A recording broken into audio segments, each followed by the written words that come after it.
Welcome. I'm going to do two things today. Number one is to discuss the new coffee release for BlendingRoom. And number two is to have a chat about the experience I had at London Coffee Festival 2024 and my ideas for my company going forward. So if you're interested in that, wait till the end. But first, to the coffee.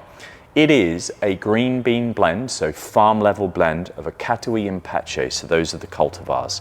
It's a washed coffee, as most coffees that I enjoy from Peru are. It's from Peru. It's grown by the Rioja family and at an altitude between 1800 and 1900 meters above sea level, so high. It is very typical of great specialty coffee from this region. So this I would score at about an 85.5, maybe 85.25. Really stellar, great quality coffee from this region, and it does exactly what I want a Peruvian coffee to do, and that is beautiful, sparkling acidity, lovely stone fruits, and underpinned by some degree of chocolate.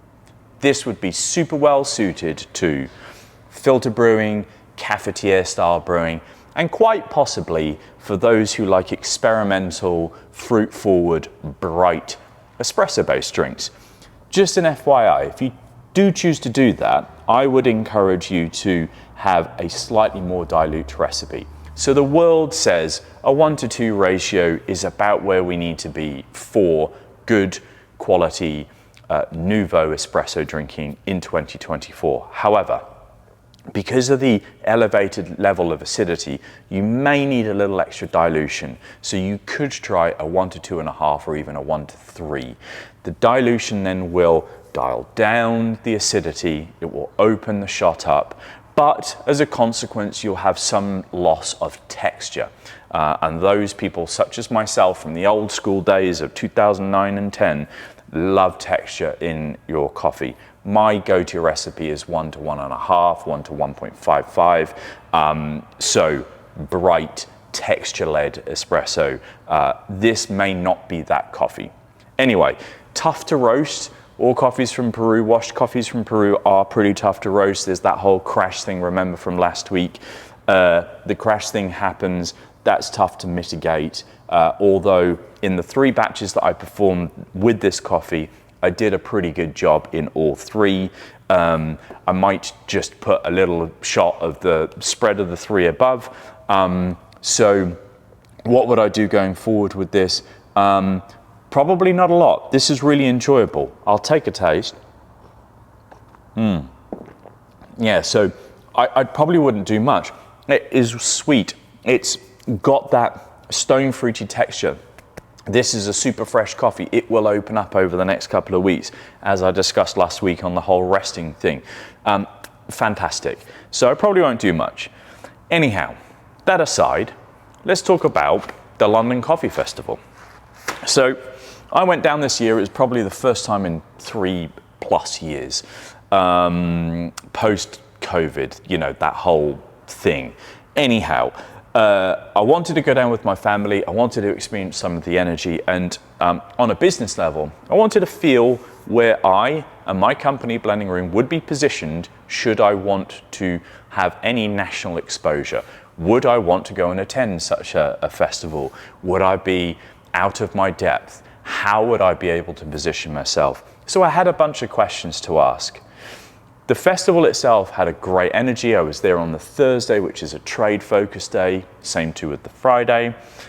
Saturdays and Sundays are retail focus days where you can book into 2-hour slots.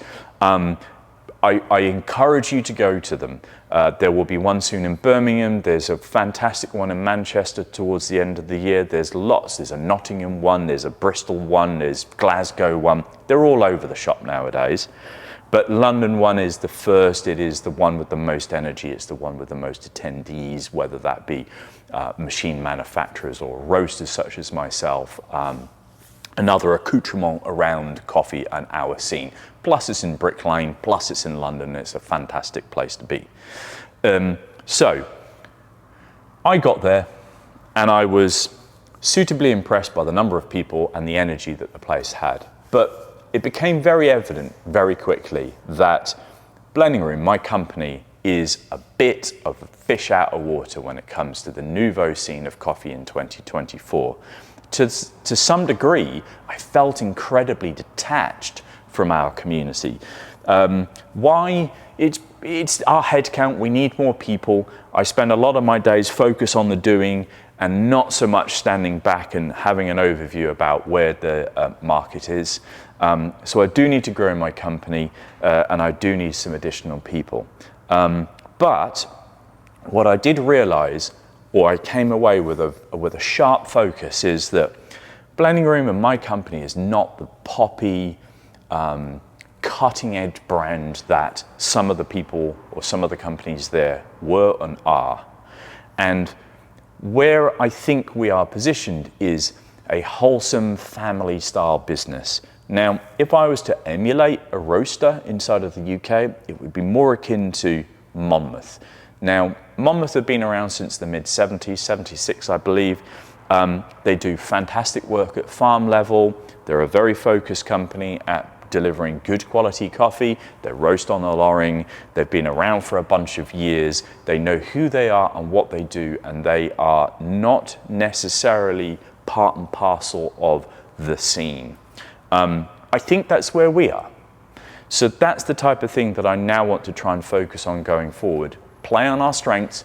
That's a long time roasting, 15 years this next month actually. I started in coffee in '99, so I've been around the block. So now I need to try to build a company or build a focus around that and feel comfortable with who I am, who the business is, and how we're going to move forward.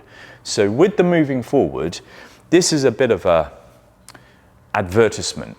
If you feel like you could be somebody that can assist with this whole marketing digital thing, get in touch. If you feel like you're a person who are great with people and would love to spend your days going to and from cafes, figuring out how we can assist in improving output, improving people, training, developing the coffee scene within our region, get in touch, because it's those sorts of people that I think I need on our books. And I'm excited to try and create a role for the right person to come through the door. And the right person will be somebody who's motivated, somebody who is ultra people focused, has a really positive energy, and not necessarily a coffee person. Of course, you've got to drink coffee. It would help if you've had some experience, but that doesn't matter. You've got to be a good person. So if that's you, get in touch. james@blendingroom.co.uk. Get in touch through the socials or give us a call. Pop down to the roastery.